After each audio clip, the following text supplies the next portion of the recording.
Deep in the heart of the vast desert, where golden sands stretched endlessly under the merciless sun, lived a small lizard named Kiro. He had always called the great rock formation home, nestled among his kin, basking in the warmth of the sun and finding shelter under the cool shadows of the towering stones.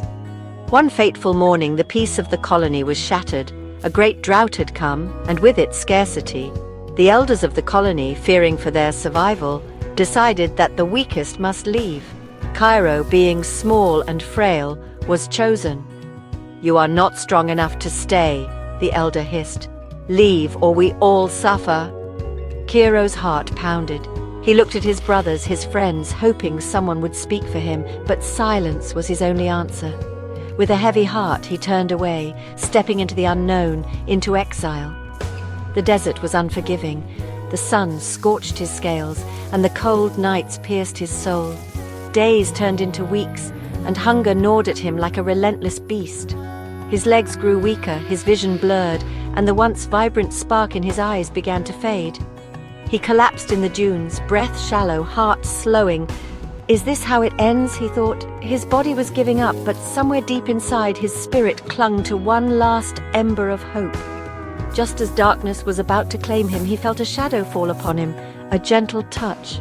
He opened his eyes and saw a pair of golden eyes staring back at him. A large lizard, strong and majestic, stood before him. "You are not alone," the lizard said.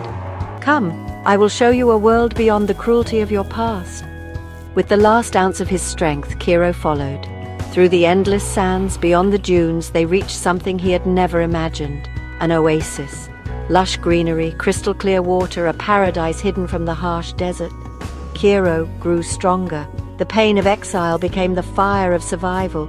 He trained, learned the ways of the wild, and became faster, stronger, wiser. The weak, abandoned lizard had become a warrior. One day, he returned to his old home, not as an exile, but as a conqueror. The drought had passed, but the same cruel elders ruled with fear. The moment he stepped into the colony, gasps of shock and whispers spread like wildfire. "Kiro, he survived?" He stood before the elders. "You cast me out when I was weak," he said, his voice steady. "But strength is not in size, strength is in heart. And today I take back what was stolen." The colony fell silent, and then slowly, one by one, they bowed, not out of fear, but out of respect. Kiro did not seek revenge. Instead, he led with wisdom, ensuring no one would suffer the way he had. Under his rule, the colony thrived, and the legend of the exiled lizard, who returned stronger than ever, spread far and wide.